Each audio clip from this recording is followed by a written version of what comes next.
We are live. Good evening, everyone. It's very nice that all of you are joining live on different platforms. I am Dr. V. Mohan, chairman of Dr. Mohan's Diabetes Specialty Center and the Madras Diabetes Research Foundation at Chennai. Thank you all for joining this special program related to the liver and diabetes and its importance. And the reason we are doing that is because 19th of April happens to be the World Liver Day, and liver has a very important place in the place in all people with diabetes, as we will describe in this program. The format of this will be that I will initially give a few words, talk a few words about this, and then it's a great pleasure for me to introduce my colleague, Dr. Aswin Krishna. He is a liver specialist, hepatologist.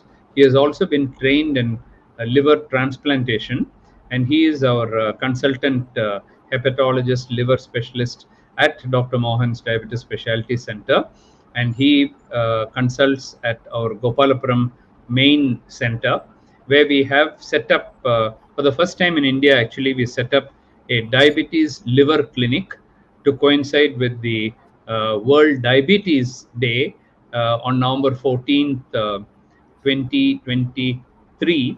We set this up, and it has received a very good response from our patients and from the public. And the importance of diabetes and the liver, people realized after we started this particular diabetes liver clinic. So why talk about the liver? First of all, welcome to the show, Dr.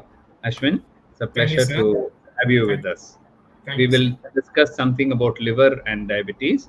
And what I'll do is I'll first introduce the subject and then ask you to say a few words. So, as I was saying, when we talk about diabetes, everybody thinks of it as a condition where the glucose levels in the blood are high. So it's a blood glucose elevated situation. There are different types of diabetes. Everybody knows that. Now, people also know that, at least I hope you know, that if diabetes is left uncontrolled, it can affect the eye, leading to diabetic retinopathy and to blindness, can affect the kidney. In fact, it's one of the commonest causes of kidney failure requiring transplantation and dialysis. It's the commonest cause of heart attacks. People get heart attacks at a very young age if they have diabetes. It can also affect the feet. It can affect the nerves, leading to loss of sensation.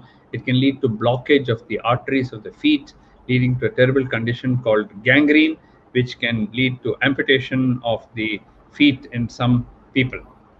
So, and also there are other complications like impotence, loss of sexual power, loss of erection, both in males and females having sexual dysfunction in diabetes is very common. So up to this, people know. But what has emerged quite recently in the last few years is that diabetes and other metabolic diseases can also affect the liver. And how it affects the liver, Dr. Ashwin will explain in greater detail. But many of you who have diabetes, when you have your ultrasound done, you would have found a report called fatty liver. And in the early days, 1980s, when we started 30, 40 years ago, you say fatty liver will be there in all people with diabetes, so we don't have to worry.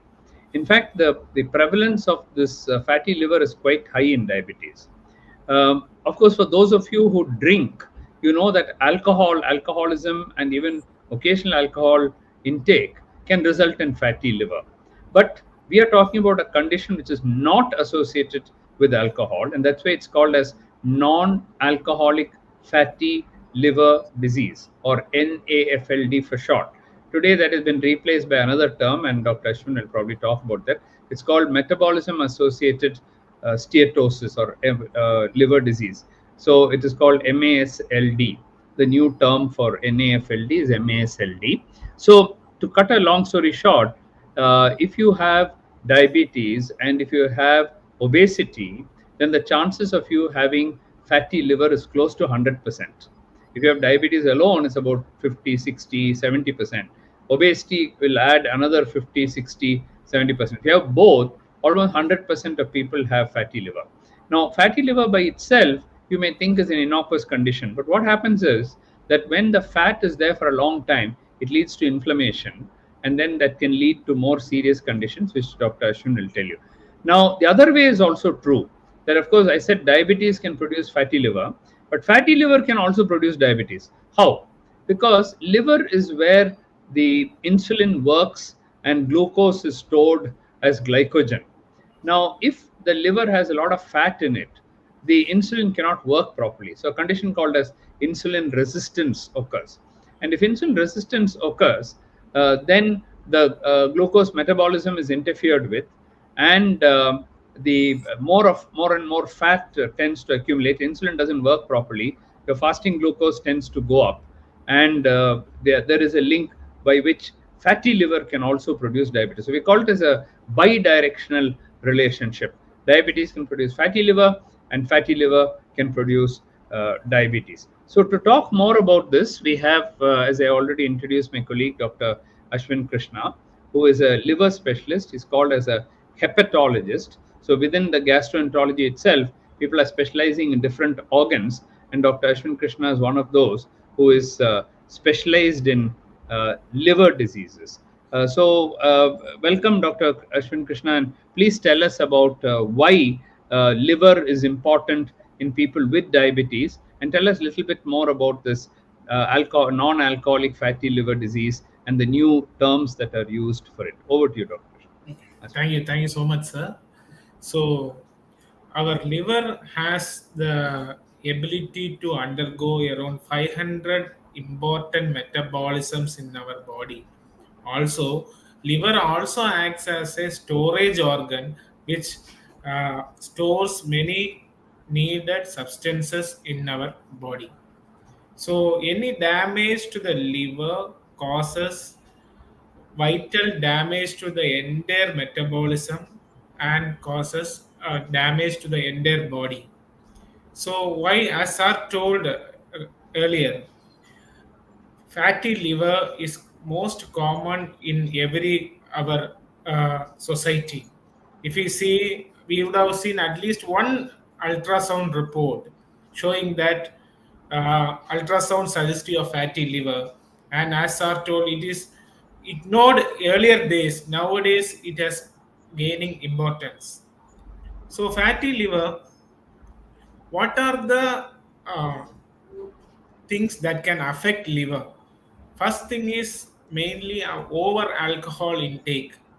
Second can be hepatitis viruses like hepatitis B, hepatitis C.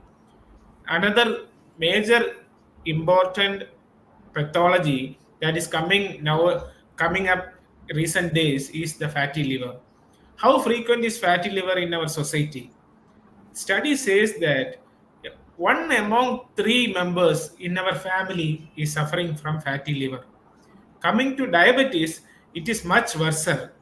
Almost 50% of the diabetes patients may have fatty liver or suffering from fatty liver.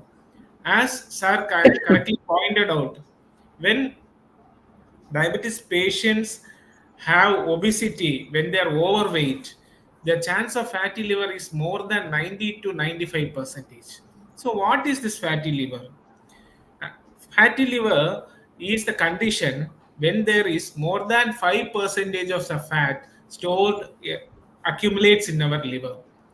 Once what happens when this fat deposits, so it starts damaging slowly the liver and causes inflammation to a stage it forms scars and permanently damage the liver, causing a stage called NASH. From there, if not treated properly, it may progress to cirrhosis and it may even lead to liver cancer or liver failure. That's why we have to early diagnose and early understand about this fatty liver and get treated. So, nowadays, the fatty liver is named as MASLD or metabolic associated steatotic liver disease. How much patients can develop fatty liver? If 200 diabetes patients are there, 100 patients may develop fatty liver. In that, 25 patients may go for high grade fatty liver or severe fatty liver called NASH. In that, 6 to 10 patients may develop cirrhosis. 3 patients can go for liver cancer. Then you may ask, doctor, how we can early screen for fatty liver? Who should be screened? Should I be screened? These are the usual questions patients ask. Every diabetic patient should be screened for fatty liver because one of the two patients can have fatty liver. Second, overweight patients should be screened for fatty liver. Doctor, how can I know that I am overweight? Can you tell me a simple tip? You can take an inch tape. Everyone in the home may have an inch tape, and we can surround it around at the level of the belly and measure our waist circumference. If it is more than 90 centimeter for male and 88 centimeter for female, then these people are at high risk and they should be screened for fatty liver. Next, sir, if I have fatty liver, how will I get tested? There is a nowadays an advanced test called fibroscan, which measures your liver stiffness and detects how much fatty liver you have. It gives a number of readings. If it is more than less than 8, it is you have to just have lifestyle modification. More than 8, your doctor may give some medications for a small time through which you can control this fatty liver. It is just like an ultrasound. It is not painful. Just like an ultrasound, you measure the liver stiffness. Okay, doctor, if I have fatty liver, then what should I do?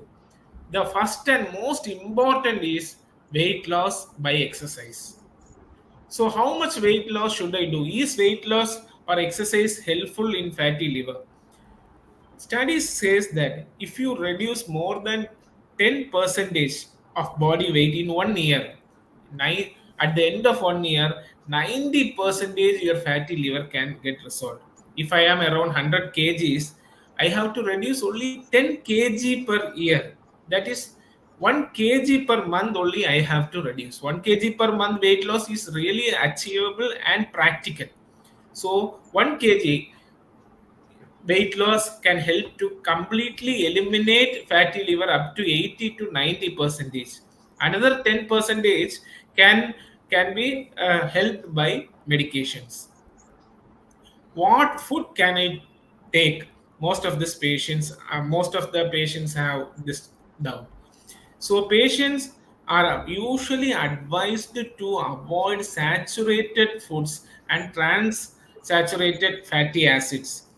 Which foods contain saturated and trans-saturated foods?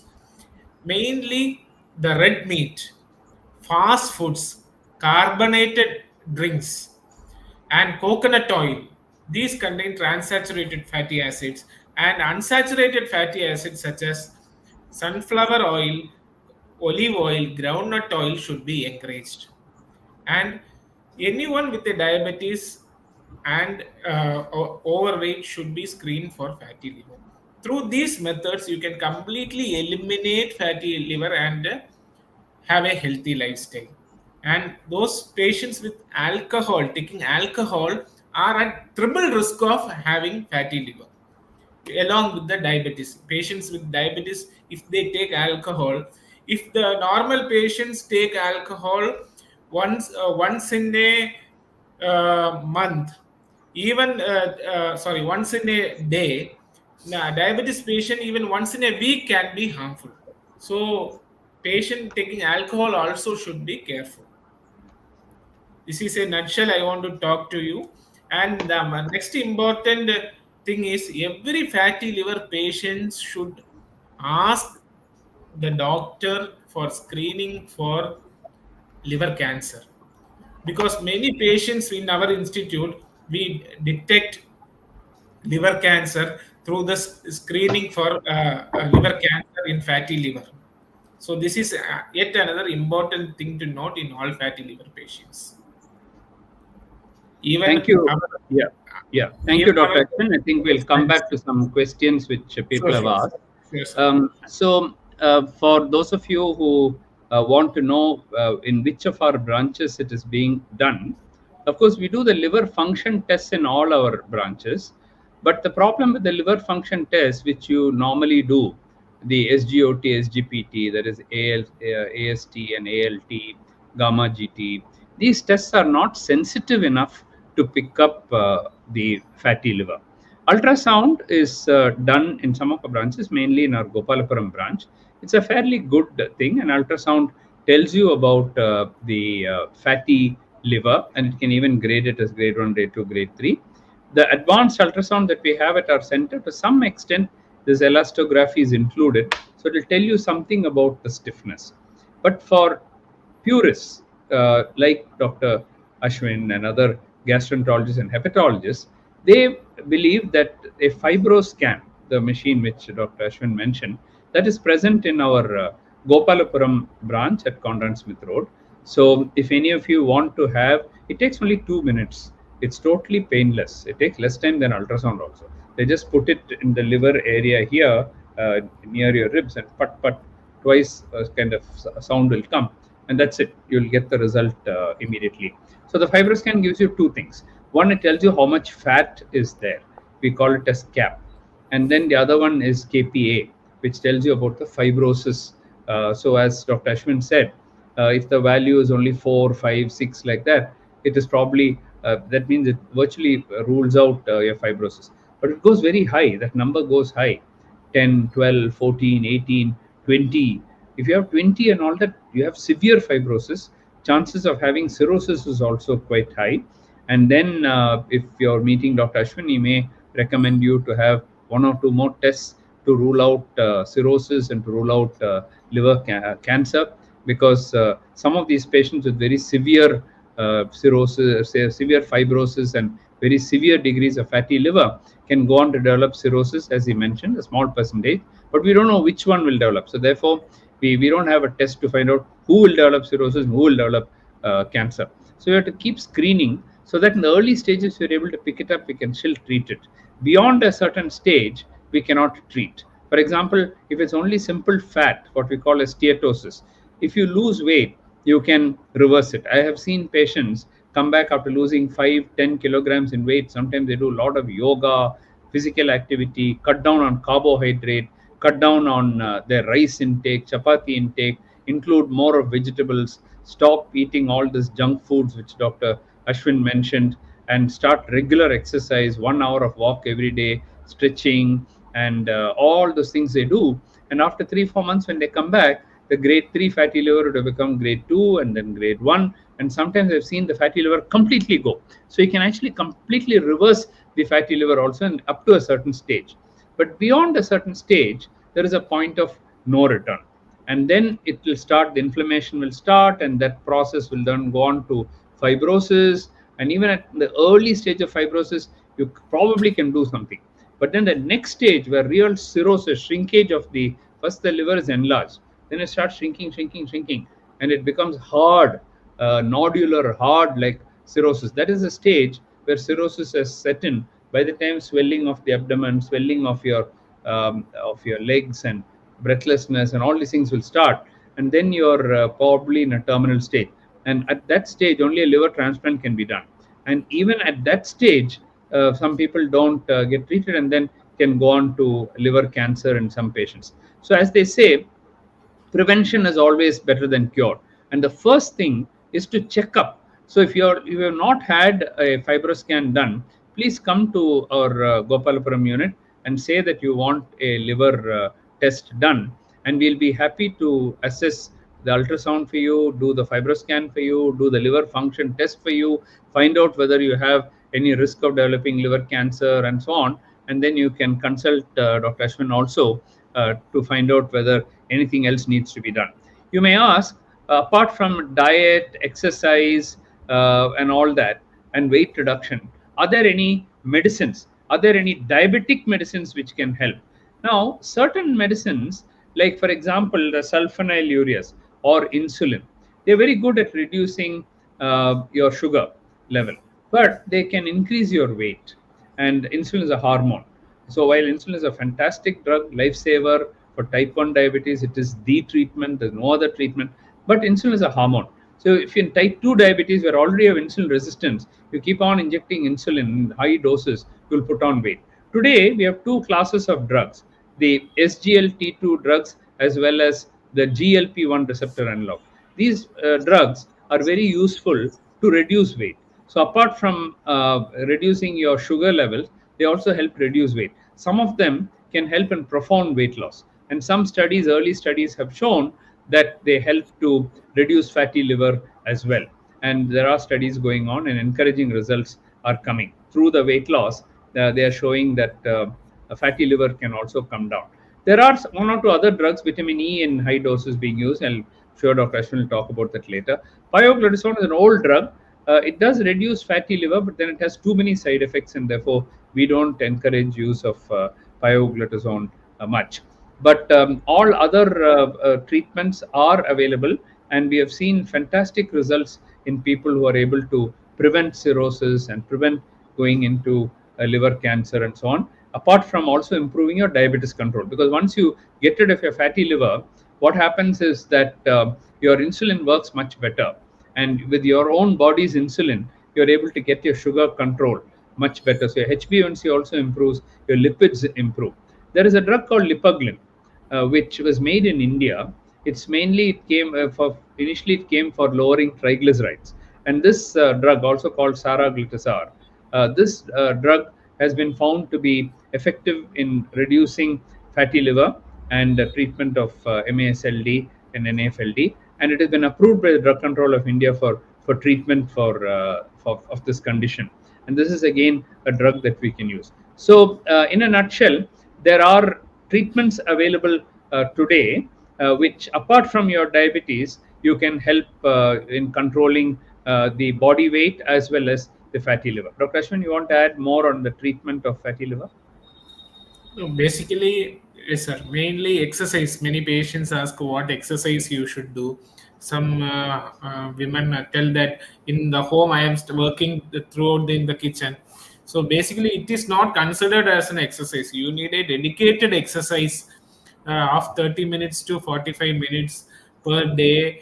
And it is better if you engage in something like jogging, cycling, swimming. These are considered as a standard exercises. And as told, if grade 1 fatty liver, we don't advise usually medications. More than grade 1, grade 2 to and above only medications are needed. Sir, I have one doubt. Yeah. If patients come with fatty liver, usually I advise fruits and vegetables. What fruits they have to take when with diabetes? Yeah. So we recently published a paper in Lancet Diabetes just about a week ago, where we showed that high glycemic index foods this is a 15-year prospective follow-up study of the Pure study, 125,000 people in 20 countries in 5 continents, including India, including MDRF. Our MDRF in Chennai participated. I was also an author in that study.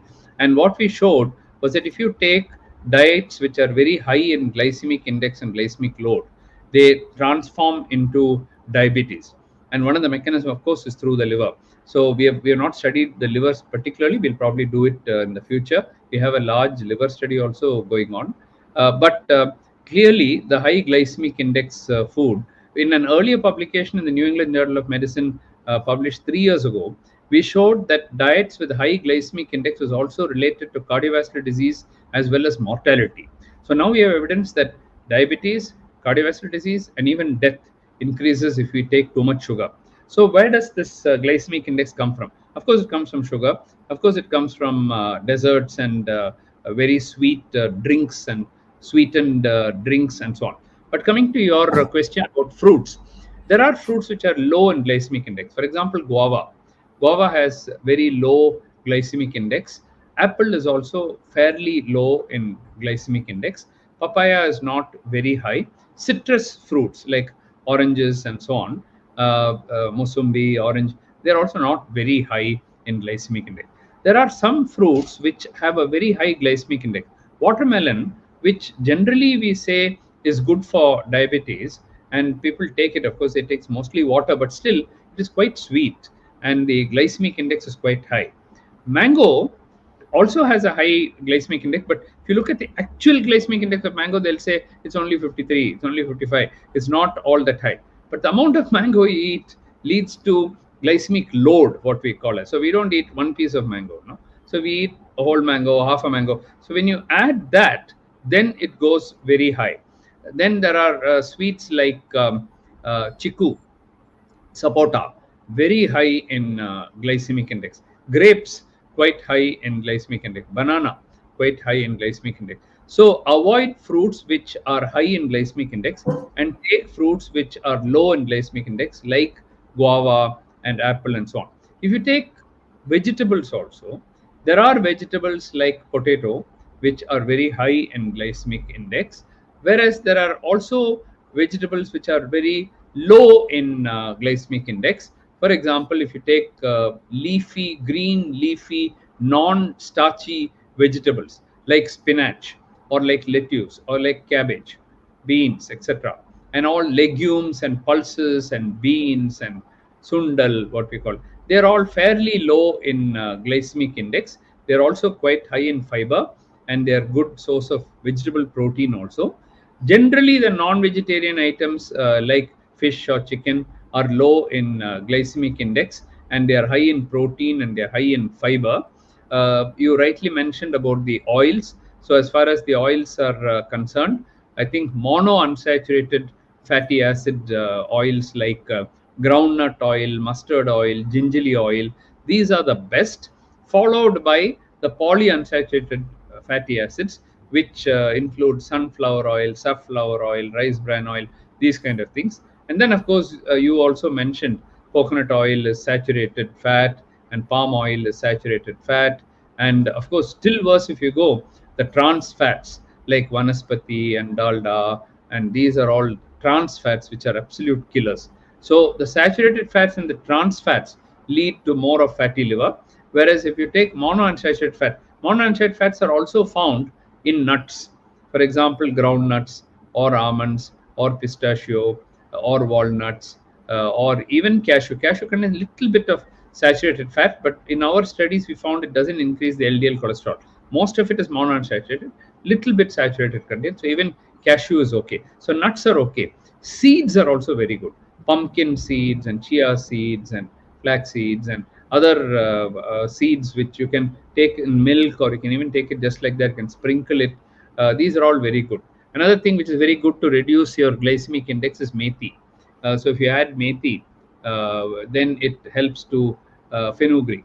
It helps to reduce the glycemic index. So a high glycemic index, whatever very sweet and sugary, those things you should completely avoid. Yes, Ashwin, continue. And many patients ask also about the use of brown rice also, sir. Brown Yeah. rice in the glycemic index, so that the fatty liver also we can reduce. What Yeah. is your opinion, sir?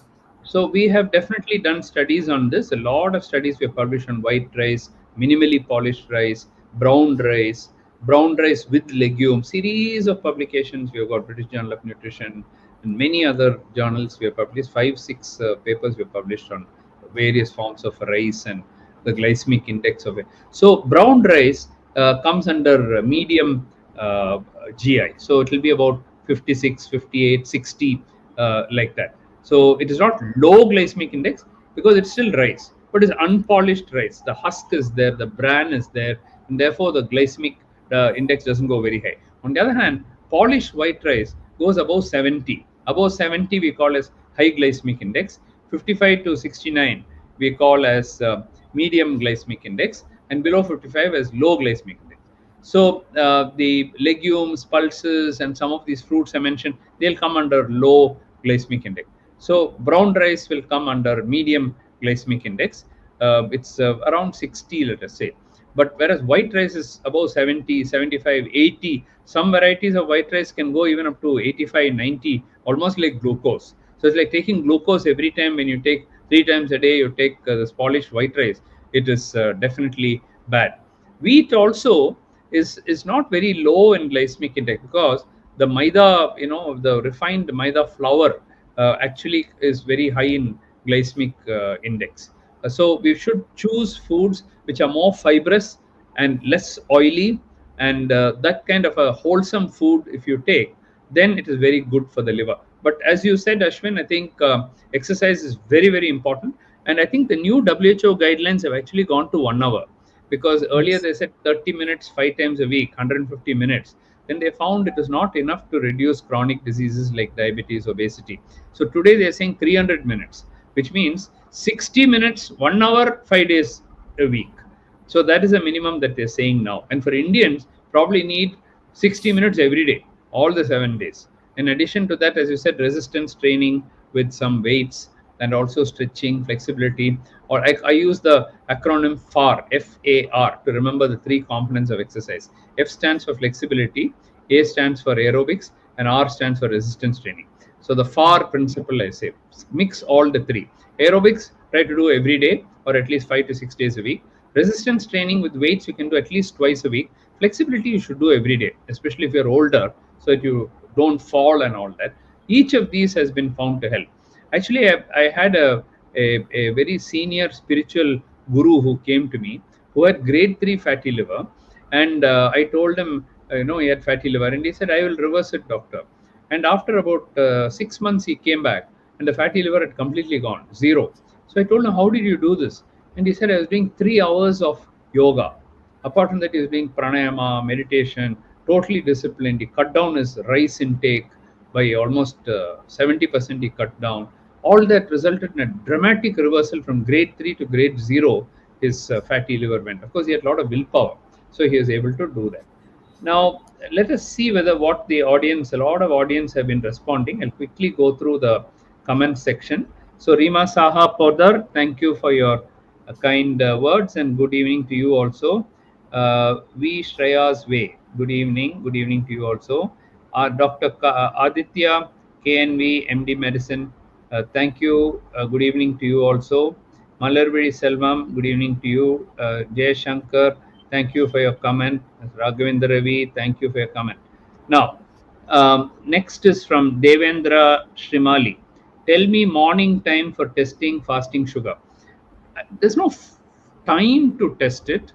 You should not have eaten anything except water. You should not have taken anything. If you have tea and all that, it doesn't become a fasting glucose, then it becomes a before food sugar. So if you want to test a fasting, at least 8 to 10 hours of fasting. So let us say you take your dinner at 8 o'clock. After 6 o'clock in the morning, anytime you can check, 6, 7, you can test. Because remember, there's something called as dawn phenomenon. So throughout the night, the glucose level is going down, and it reaches a lowest point, nadir we call it, at around 3 or 4 o'clock. From about 3, 4 o'clock, the sugar starts rising because the body's hormones start coming. Your cortisol level starts increasing. The body is preparing you for the day, to get prepared for the day. So from 4 o'clock onwards, the sugar will start rising. Even if you don't drink water, don't drink anything, still the sugar will start rising. Many people are confused by this. They say, I checked it at 6 o'clock and it was 95. I went for a walk, came back, it's 105. How is it possible? That's because the dawn phenomenon is still going on. And second, when you exercised, all your hormones, just like your heart rate goes up, your pulse goes up, BP goes up, everything goes up, your glucose will also go up. But after an hour or two, the glucose will start getting pulled into the muscle and into the liver and everything, and then your glucose level will drop. So don't be surprised if your glucose level goes up a little bit after the fasting. How to screen for liver disease and diabetics in general OPD? Dr. Gauri Shankar is asking. Dr. Ashwin, why don't you say that? And he's So, also asked two other questions. How to screen for liver disease in diabetic general OPD? This is Dr. RDD Gauri Shankar. And okay. is it mandatory to screen for liver disease in all type 2 diabetic patients? How to treat fatty liver and diabetes if found on routine evaluation? All the three are related, so you can take all the three. Thank you, Dr. Gauri Shankar, for those three questions. So, by Indian National Association of Study of Liver says in every diabetic patients, number one, number two, every obese patients, you should screen for fatty liver. Number three, if any patients showing an incidentally diagnosed ultrasound showing fatty liver, then you should evaluate for fatty liver. Four, if seen if the patient is having altered liver function test, you're ruling out alcohol and hepatitis B, hepatitis C, then you should treat and consider fatty liver as the diagnosis. Is it mandatory to screen for, yeah, that treat tool? How Now, to look at treat? this question by Shiv Shakti. And of course, what do you do to treat? He has asked. Is it mandatory screening? That you have answered. How to Yes. treat fatty liver and diabetes found on routine evaluation? So these patients should be first evaluated for other causes of fatty liver, as are already told. Hepatitis B, hepatitis C, alcohol can cause fatty liver. Some drugs can cause fatty liver. Patients on chronic steroids taking may develop fatty liver. This should be first considered, and this should be evaluated. If these things are ruled out, then they should be undergone a fibro scan, and if it is less than 8, should be advised lifestyle modification with weight loss. If it is more than 8, should be started on anti-fatty liver medications according to the patients and considerations. Okay. So this question I am not able to understand. Shiv Shakti has asked, Sir, my ma was diagnosed with AUSAG. Do they mean HBSAG? HbSAg, I think so, sir. Okay. AUSAG they put. So HBSAG, is it completely curable? They're asking. Yes, yes. 80 to 90 percentage of the patients with hepatitis B virus is completely curable by taking medications in a patient to patient basis. Some patients need 3 to 4 years. Some patients need not need any medications. But after these medications, there are a good chance that they can get rid of this virus. Can you Okay. So elaborate? Jaya Singh has just said, thank you, Jaya Singh, for the comment. Dr. Prinky, can you elaborate about NAFLD? Because nowadays women are more suffering. Now, Dr. Prinky, women are more having NAFLD, not surprising, because women are more obese. So in our ICMR INDIAB study also we found, if you look at generalized obesity and more importantly abdominal obesity, women are having more because women don't do as much exercise as men. They have more house duties. Their mother-in-law has to allow them to go, father-in-law has to say, the husband has to allow them, why are you doing exercise, you're getting enough work in the house, you stay here, you look after the children. They say all that, so they don't get as much opportunities in India like men. And even if they have something, they'll say, "Oh, that's okay, little men, women will be like that only, after pregnancy everybody will put on some weight, don't worry." So they tend to dismiss it, and therefore women, the prevalence of fatty liver is very high in women, and women are not protected from cirrhosis. They can also go into cirrhosis. I've seen many women going into end stage cirrhosis and dying of cirrhosis, developing ascites and so on. So women also should be screened, men also should be screened. Jainath Prasad Shah, thank you for your comment. Dr. Shivani Chandal, sir, reason why some patients show very high LSM score, like more than 14, and still shows only grade 2 fatty liver. So, Ashwin, you can answer that. That is, So they're showing no fatty liver is only grade 2, but the LSM score is more than 14 days. So this grade 2 fatty liver is shown by ultrasound, because ultrasound is not a good method of detecting the grade of fatty liver. Ultrasound helps to tell whether fatty liver is present or not. What grade is diagnosed mainly by fibroscan. So fibroscan is more sensitive and specific when compared to ultrasound. Thank you. And Soumi Ghosh, thank you for your presence. Dr. Ashwini Kumar, liver function is mirror of metabolism in second heart. Give protocol and guideline. Well, you have to measure. The guidelines say that at least once a year you should do liver function test, and if it is normal, you can repeat it after a year at least. 6 months is ideal. But if you are drinking alcohol, or if you are obese and already borderline is there, 1 year may be too long. So every 3 months, 6 months, depending on the liver function, it is better to do. The other thing, remember, is that medicines can affect liver function. For example, statins are very good, but when you take statin, a little bit of AST, ALT abnormalities can come. We call it as transaminitis. Doesn't mean your liver is affected, but that's one of the ways where statin works through the liver. Therefore, you can get, in such people, it's better to follow up, because if you find a big rise, you might have to reduce a dose or change the drug or something like that. So that is what the guidelines say. Now, alpha fetoprotein, what is the guideline that Shivani Chandal wants to know? When will you do Uh, alpha? that's a good question. Every fatty liver patient need not screen for this liver cancer. Where if your fibroscan shows more than 13.6, then you should screen for liver cancer. These patients have more chance of developing liver cancer. They say that usually liver cancer develops after developing cirrhosis, but in fatty liver patients without going cirrhosis, Straight away it can go to. bypass cirrhosis and develop fatty liver cancer. So you That is should where be I think aware. screening becomes important. Yes, yes, yes, sir. Murugan Madhavan, thank you. Good evening to you. There is somebody who said, which is the best oil to treat? We already told you, no? Yeah. Monounsaturated fatty acids like groundnut oil, gingerly oil, olive oil, corn oil. These are the best. Ajambala, thank you for joining. Sri Smita, thank you for joining. Dr. Ravinder, diabetes, fatty liver reversal. We just mentioned, no, that if you work hard enough, if you control your diabetes, use the right medicines, exercise, and reduce weight, in early stages it is reversible. Later on, you can't. Bhuvaneshwari, good evening. Nandini, Pungoday, should we avoid alcohol completely for liver disease? I mean, it's a most controversial topic. Nobody who drinks alcohol will want me to say yes, because they'll say no, no, no. They're so much attached to their alcohol that it's very difficult to say so.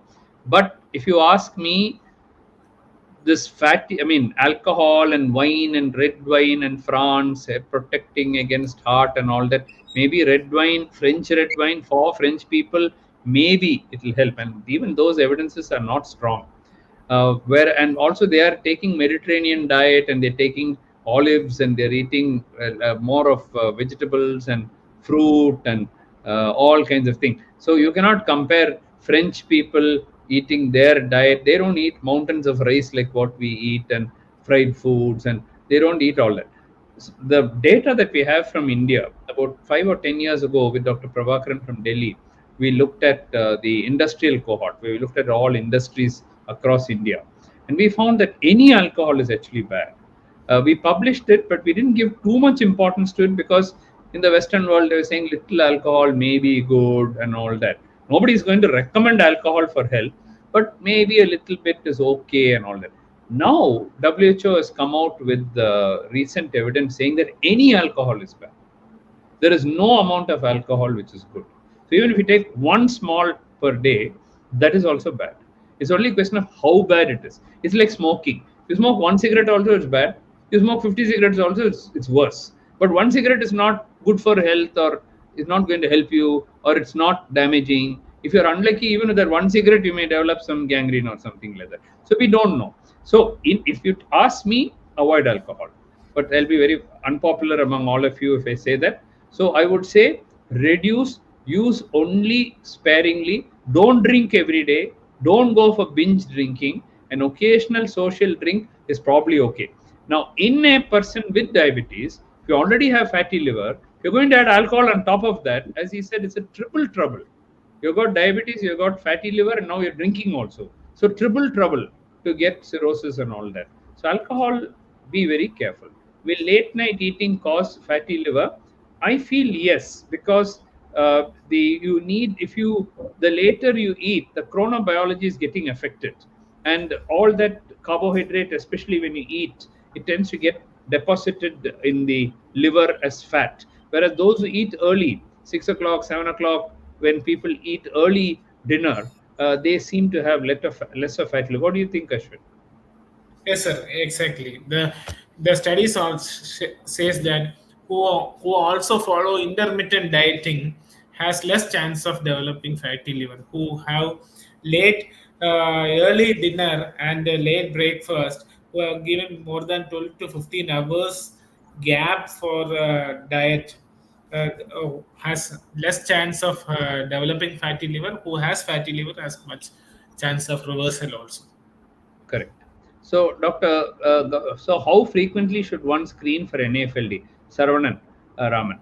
So, Mr. Saravanan, I think at least once a year minimum as part of a master checkup, I think we should do that. But if you are a high risk person, even twice a year, of course, you don't have to do a fibroscan every 3 months, 6 months, and all that, unless you already have a problem. As he said, if your score, LSM score, and is very high, 14, 16, and all that, it is worth screening. We had this debate even among gastroenterologists. Some say, what is the point in repeating it? It's such a simple test and not very expensive also. So therefore, I think doing it, if indicated, if a doctor says, go ahead and do it, I think you should do it. But definitely once in a year, you should do it. Dr. Gauri Shankar, I will ask my team to put my, of course, there is also one email ID there, contact@drmohans.com. But also our Harish, you can put up our email ID. It's Dr. Mohans at diabetes.ind.in. So they will put up the email ID now. And so you just write to us and we will let you know how to study diabetes. Nagpal, Mr. B.K. Nagpal, thank you. Shiv Shakti, thank you. Shahul Hamid, good evening and thank you. Dasari David, is it true that basmati rice is low GI? No, no, no, that is not true at all. Basmati rice is highly refined rice.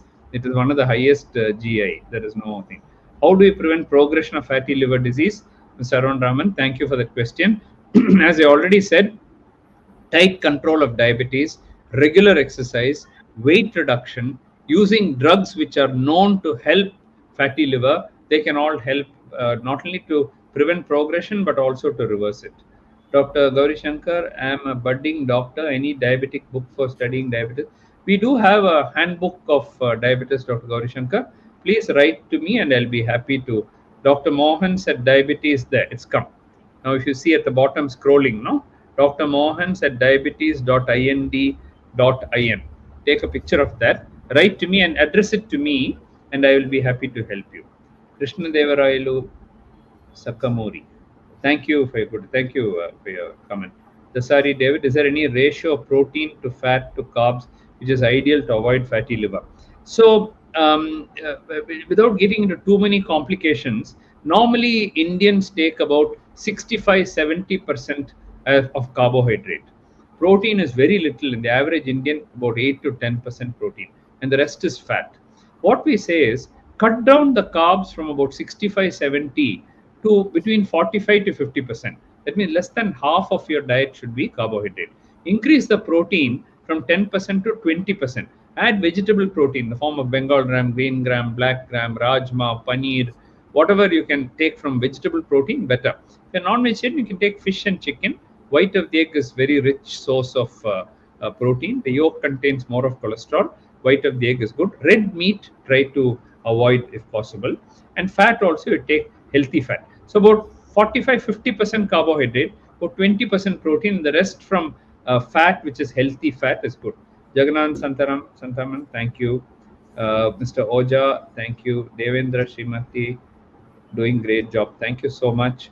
Please do participate in our events. Mitakola Bharat Praveen. Patient with diabetes, obese, and having fatty liver, can we consider pioglitazone? There's no harm in taking pioglitazone. After all, pioglitazone is a good drug. But while it can help fatty liver, there's no doubt that pioglitazone is supposed to help. But the other side effects, one should not forget that you're treating only fatty liver. It has been shown to produce fractures. It has been known to produce osteoporosis. It's been known to produce weight gain. It's been known to produce cardiac failure. It's been known to produce macular edema. And the question of the bladder cancer has always been there. So with all these, I'm not a big fan. When you got so many other drugs to use, why would I go and use pioglitazone? Although some of my diabetology colleagues may not agree, I feel there are much better drugs. Thank you, Jayalakshmi Sandalkumar. A great word. Sinu Vas, thank you. Pro health diet. Is there someone if someone is hypothyroidism has done, he has to take medicines before getting the test done? I don't think, is there anything that if he has hypothyroidism, he should get, I don't know what test you're talking about. Are you talking about drugs for thyroid? In which case, definitely you should know your TSH level in your T3, T4 before you take your thyroid drugs. If you're referring to fatty liver, I don't think you need to worry about that because they are quite independent condition. Trayambak Hirade, thank you for your comments. Have you missed anybody? Okay.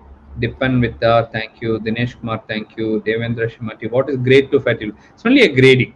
You grade it through ultrasound. You can even grade it through your CAP score to some extent. You can grade. It just shows grade 1 is early stages, reversible. Grade 2 is the next one. Grade 3 and beyond is more serious. Oja, is vitamin E helpful? Yes, vitamin E has been found to be helpful in some studies, almost as effective as pioglitazone. And so, if your doctor prescribes it, you can definitely take it. Jainath Prasad Shah, large number of population of fatty liver. Yes, more than 35% of the population. And as I said, among diabetics, it's 50 to 75% with type 2 diabetes. Diabetes obesity, it's about 90%, almost 100%. How reliable is continuous glucose monitoring? Venkatarailu, I can see you're a Sai devotee. Sairam to you. So it's very reliable, and it should be done in people with type 2 diabetes. It gives you an idea. It gives you an extra parameter with fasting, PP, and HbA1c doesn't give you, and that is time and range. How much of the day it is above 70 and below 180. That is called TAR or time and range. That you can get only with continuous glucose monitoring, and that's a fourth parameter. You should use it. Bhuneshwari Raghavan, there are so many myths telling we eat buttermilk with hot rice, we get altered liver enzymes. I'm not sure whether that is true. Whether buttermilk you pour in hot rice, you will get altered liver enzyme. I don't think buttermilk is bad for you, and you see a lot of myths like that. Which we'll have to prove. How to recover fat liver? We've been talking about that. No, reduce weight, control diabetes. Sudha Ramesh, the triglyceride is high in a normal LDL, that risk of liver disease certainly, because it's triglyceride which is stored in the liver that gets broken down into free fatty acids, and that will go and again get in the liver. Nice question, Sudha. Thank you for that. Australian astringent. What is that? Heard of it? I'm also not sure, sir. I'm not. I think they should If send a you mail have to. more information, please let us know. We both don't know much Yeah. about that. Yes. This is not. She's talking about. He's talking about that. Not HbSAg, Australian astringent positive. It was earlier. It was known as Australian something, isn't it? HB. The old name was something. I'm not sure. I don't think Maybe they that can term. send a mail in details. We can Send us a sort it out, reference. sir. Yeah. If you send us a reference, write to us and we'll get back to you.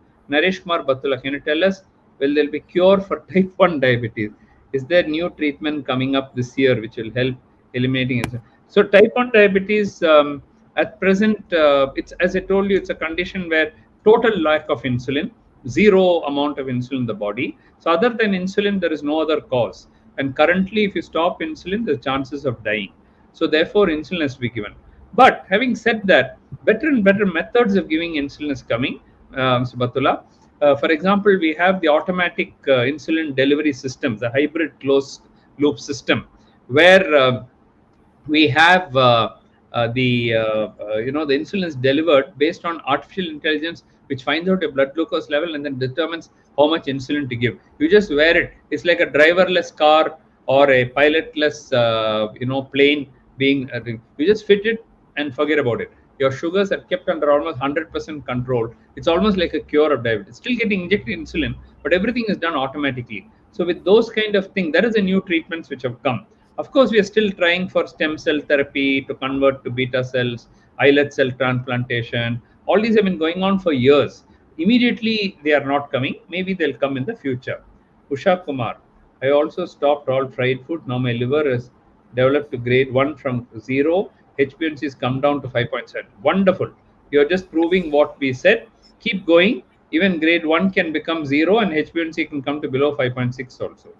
Shakir Ali Beg, thank you for your comments. Bhuneshwari, reason for fatty liver, can exercise? We already discussed that. Yes, you can. Shiv Shakti, please take my question once again. We told you we don't know about that. No. Australian astringent, we don't know much about it, nor do Now does Dr. Ashwin know much about it? Please write to us and we'll look into it and reply to you. Dr. Shivani Chandal, thank you for your comment. Dr. Ushashi Biswas, thank you for joining. I hope you found the program useful. Pritika, good evening. Balraman Venkatratnam, thank you so much for your kind comments. Dr. Gauri Shankar, 25 years female, newly found diabetic, 12.5. How to differentiate between type 2 and type 1? So you mean probably type 1. Oh, we have a battery of tests and we specialize in this, Dr. Gauri Shankar. So it could be type 1 diabetes, it could be type 2 diabetes, it could be monogenic diabetes like maturity onset diabetes of the young. Straight away, we can do one or two tests. For example, taking a family history of diabetes. The very strong family history, father is diabetic, mother is diabetic, grandfather is diabetic, grandmother is diabetic, they are obese. You look at the neck and you find acanthosis nigricans there. It is type 2 diabetes, okay, most likely. If it is a little thinner person but strong family history going through 3 generations, it could be monogenic diabetes, MODY. We'll do genetic testing and then find out. We do a test called C peptide. If the C peptide is absent, then it's type 1 diabetes. We'll check for ketones. Ketones are present. C peptide is completely absent. That means no insulin secretion. It is type 1 diabetes. Then there are antibodies which you can test. GAD antibodies, IA2 antibodies, zinc transport antibody. We do all that at our center. If all those antibodies are positive with 12.5 HbA1c, no family history, and C peptide is absent, diagnosis of type 1 diabetes is assured. You don't have to do any other tests. So easily we can do it. This is what we specialize in. This is what is called as precision diabetes, not just treating everybody in the same way. Suman Paul, good evening. Pandian, can you tell fatty liver symptoms? Doesn't have any symptoms, Pandian. That's the whole problem. If you had symptoms, then it's very easy. Diabetes has no symptoms, blood pressure has no symptoms, cholesterol has no symptoms, fatty liver has no symptoms. Unless you check, you will not know. How to suspect if you ask? Yes, Dr. Ashwin already said that. If you're overweight, obese, you have a belly, if you're diabetic, you're not exercising, all these are things to suggest that you have fatty liver. Looking at patient in the clinic, I'll say you must be having grade 3 fatty liver. And when you go and test, you'll find that grade 3 is there, So it's quite easy to suspect, but there are no symptoms. Don't think liver will produce symptoms. That will produce only after you go into cirrhosis. Okay, Charu Mehta, what will be the reason for craving for sweet and just eating up in the morning? Is there any relation to diabetes?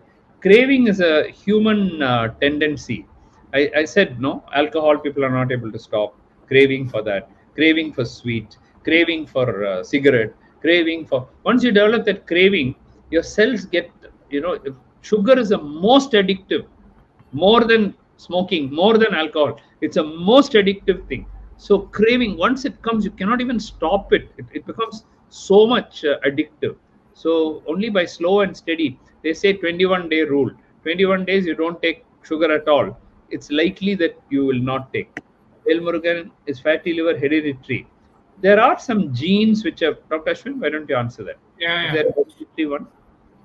So there are some genes postulated like PNPLA3 gene. That is the most common gene that has been tested. Nowadays, some labs have started testing for that gene also. Yeah. And some genes called MBOT, TMS F6 genes. So patients with these genes and these hereditary mutations are highly prone for developing fatty liver. We have also seen some patients, very lean patient, non-diabetic, a young age or non-obese patients developing fatty liver. They say that this can be causing, these genes can be causing this hereditary fatty liver for this patient. And this patient should be very careful and early diagnosis is very necessary. Alex Manoharan is asking what medication, other substances. So alcohol, we already told you. Steroids. There are some other medicines which have been associated with fatty liver. There's a big list of medicines which you should avoid. I would say any unproven drug. Don't go and take some native medicine. Some fellow writes on social media, I took this herb and that cured me and all. Don't believe all these people. I mean, you're risking your own life by taking all that. Never take anything which is unproven. They may have heavy metals in them. They may have antimony, bismuth, all kinds of things put into that. Your liver will go for a 6 and you may never recover. I've seen people for only for 4 weeks tried some Malaysian drug, some other drug, something somewhere somebody read and then they took it and then they'll come all puffed up and suddenly their liver has gone into acute renal failure, acute liver failure. And so don't try anything which is, stick to normal thing, normal diet, normal thing. If you, even when you're eating, if you find something which is taste is not good, something looks, there could be some food poisoning, throw it away. Just because you paid for it, don't sit and eat it, throw it away. Krishna, what is the measure of fibroscan you should watch for? CAP is 183, and then KPA is 5.3. That is normal, isn't it, Ashwin? Yes, sir. Yes, sir. 183 is normal, and 183 with 5.2 is nothing to worry, sir. It's completely normal. So, Krishna, once a year maybe you can repeat, otherwise it's normal. Request you to have a chat with Dr. Pal. Oh, I know, I've heard of Dr. Pal. Thank you. Vijay Sethuram, very useful. Thank you. Tippu Jaithul, Tippu from Switzerland. Thank you, Tippu. Ajila Devi, good evening. Arshad, thank you for the excellent program. Please send the mail ID. Mail ID is going on at the bottom, Gauri Shankar. I'll type it again. I will type it now. Connect to comment. Connect. So, okay, now I'll accept that. So, I will go down. Excellent program. Thank you, Pratika. Good evening. Usha Vishwas. Usha Vishwas. Thank you. Shivani. Thank you. Shiv Shakti. Please take my question once again. You're again saying the reason for fatty liver, exercise. We finished all that. HbA1c chem, all that we have done. Now, from Nepal, one or two more are there. What is the role of GTT for diagnosis of diabetes? GTT is still the gold standard for diagnosis of diabetes. I very much believe in GTT, and we do, in fact, a 3-sample GTT. Recently, the International Diabetes Federation has also approved what we have been doing for 40 years, fasting 1 hour, 2 hour. The 1 hour value is also important in the GTT. Then we're going down.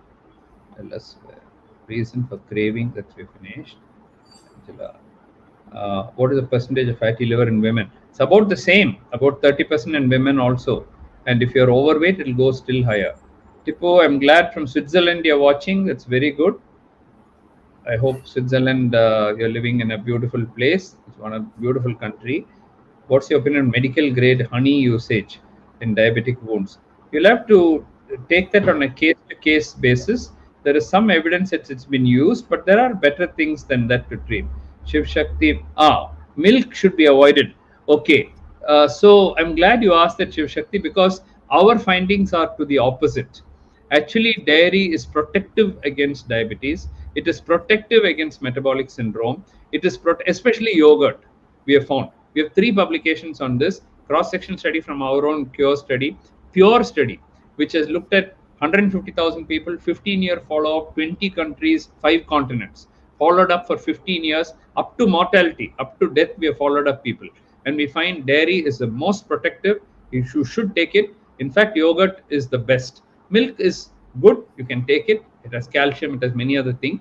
Of course, ghee, you can say it's saturated fat, so you should take less. Cheese is neutral. You can take it. In general, dairy is good.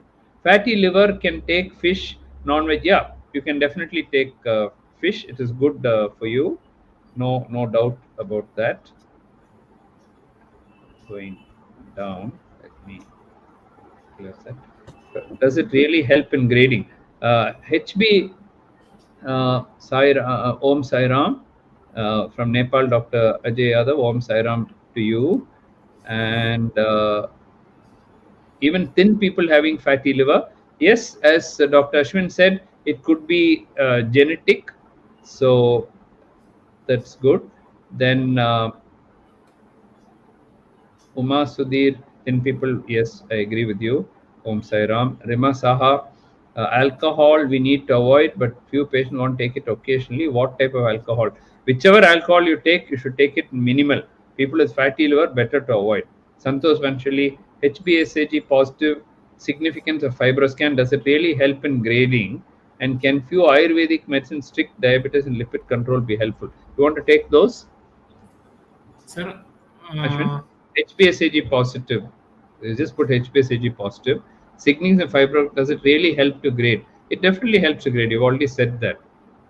Ayurvedic medicine, strict diabetes and lipid control, will it be helpful?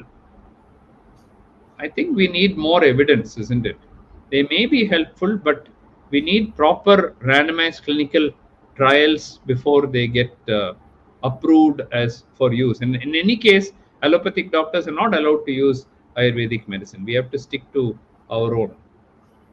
Thank you, Dr. Gaurishankar, for your kind words. Raghuram, general food items maintain health of liver. Coffee, tea be avoided. What do you think, Ashwin? Black, sir, black coffee has shown Ah, good for the fatty liver. Patients taking 2 to 3 cups of black coffee without sugar and milk yeah. has found out to have better control of fatty liver, sir. Okay. Tea is not useful nor harmful. Okay. It's neutral. Uma Sudhir, hypoglycemia without diabetes. That is called spontaneous hypoglycemia. You can get reactive hypoglycemia of early diabetes, where the blood sugars are near normal, but their insulin secretion is high, especially in obese people. So after a meal, suddenly they'll get hypoglycemia. They may not be diabetic and it's not due to medicines. By reducing weight, they can become all right. Of course, if it is fasting hypoglycemia in a person without diabetes, you should rule out a condition called insulinoma, which is a tumor of the islet cell producing too much of insulin. It's a very rare condition. You don't have to worry about that. Pandian, thank you. Teni, Dr. Gaurishankar, write to me. Let us see whether we can do some diabetic camp there. Alcoholic fatty liver be treated with saroglitazar. Well, for generally for fatty liver, it has been approved. I'm not sure whether alcoholic fatty liver. What do you think, Dr. Ashwin? Saroglitazar, is there any study of alcoholic fatty liver? No, sir. In You alcoholic don't have. liver disease, it is not much useful because the pathophysiology is behind the metabolic syndrome, Oh, basically. okay. Jaiswal, thank you. Dasari David. How low fat milk? Okay. Low fat milk is okay, but in our pure study, we found even high fat milk was not doing much harm. So I think that's fine. Well, citrus fruit, I told you, citrus fruits are good. Oranges and lemon and musumbi and all are good. What is the role of GTT? I told you that. It's very good. Nagappa currently good. All, thank you. All overweight, obese patient, both male, required fatty liver, non-alcoholic fatty liver. What's the indicator of treatment? All overweight people, both male and female, should be screened for fatty liver, even whether they don't have diabetes or have diabetes. Treatment depends on the stage. If it's only early stage, it will be only weight reduction. Otherwise, medication will be needed. Statin recommended for fatty liver. Statin is not recommended for fatty liver. Statin may not be a contraindication in fatty liver unless the liver is very badly damaged. Then you might have to reduce the dose. Statins, for that matter, long-term statin use in high doses can also produce diabetes. But the benefits of statin far outweigh their risks. Mind changes library. Thank you, Geeta. With your need to book your appointment coming from Canada. Write to me. My email ID is given there. Dr. Mohans at diabetes.ind.in is just coming up on the screen right now. Contact drmohans.com or the next one. Dr. Mohans at diabetes.ind.in. Any of you want to write to me, please write to me. No, that's the appointments, and that is the appointments. And also just put up in the chat also the email ID. Dr. Mohan said diabetes. Today, one patient came with hypoglycemia without insulinoma. We'll have to find out what's the cause. I need diet plan. Write to us, Patsardi. We'll write to you. We'll send it to you. Jyoti couldn't. Would you recommend HbA1c checked every year for adults above 40? Definitely. As part of the annual checkup, you should do that. Artificial sweetener can you use, but no, can we encourage all to? So we have some recent evidence. I hope it will be published in Diabetes Care. We are waiting for the final approval to come. Small doses of sweeteners, if they can replace sugar, they can have beneficial effects. But you should not use it in sweetener. You should not use it in desserts and to make Indian sweets and large quantities, or as Diet Coke and these kind of things which are loaded with that. They are not good. But small quantities, no problem. Muscle wasting in diabetes, how to protect it? Weight loss by doing sarcopenia is very common. You should do resistance training. How about recommendations for pre-diabetes? Pre-diabetes again is reversible. By diet, exercise, you can reduce it. OGDT is only reliable indicator for identification. I agree with you, Jainath Prasad sir. I'm glad you agree with me, because that is what we have been doing for last 40 years. OGDT in pregnancy, first visit, yes. We have recently shown in the toboggan study published in New England Journal of Medicine that in the first trimester, early GDM we call it. Early GDM is more important, and it should be done. HbA1c in cirrhotic liver may not be, HCC in cirrhotic. I think we already talked about it, Dr. Pinky. Sister's daughter has type Q diabetes, probably mean type 1 diabetes. Insulin does not support. What is the, maybe you mean type 2. Write to me, I'll let you know.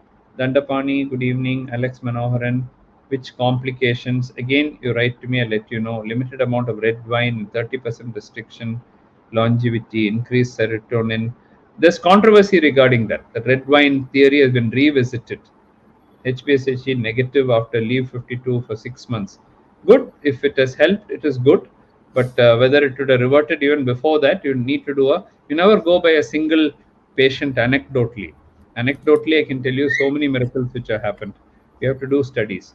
Do type 2 need to test blood sugar every day after meal. It can affect the skin on the fingertips. Well, you've got continuous glucose monitoring now where you don't need to do that. And you don't have to do it every day if your sugar is under control. You can do it twice a week, once a week, depending on your necessity. Dr. Mushashi Biswas, triglyceride 250 to 300, obese patient already on saroglitazar. Probably it's familiar hypertriglyceridemia. You might need to use other drugs, weight reduction. Familial is not easy to treat. Then type 1 diabetes.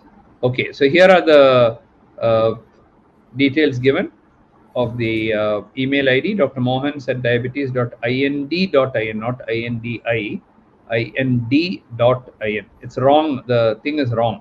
It's IND.in. Okay, or contact at Dr. Mohans. Okay, I think it's been a long session. So thank you everyone for your kind comments. I want to thank Dr. Aswin for joining us. 1 hour and 12 minutes we have gone on in this program. The last comment is the one where you should write to, where our email ID is given. So wish you all the very best. If you have any other doubts, or if you have any thing which you want to ask us, please email us. We want consultations, appointments, phone numbers are given there. Please do not hesitate to contact us. Have a happy World Liver Day on 19th of April, and wishing you all the very best. I pray that all of you have a long and healthy life without any diseases. And on behalf of Dr. Aswin and myself, I bid you goodbye. Thank you for we are overwhelmed by all the questions and your participation. Thank you very much. Bye bye. Thank you, Thank you, sir. doctor. Thank you. Thank you so much, sir. Thank you.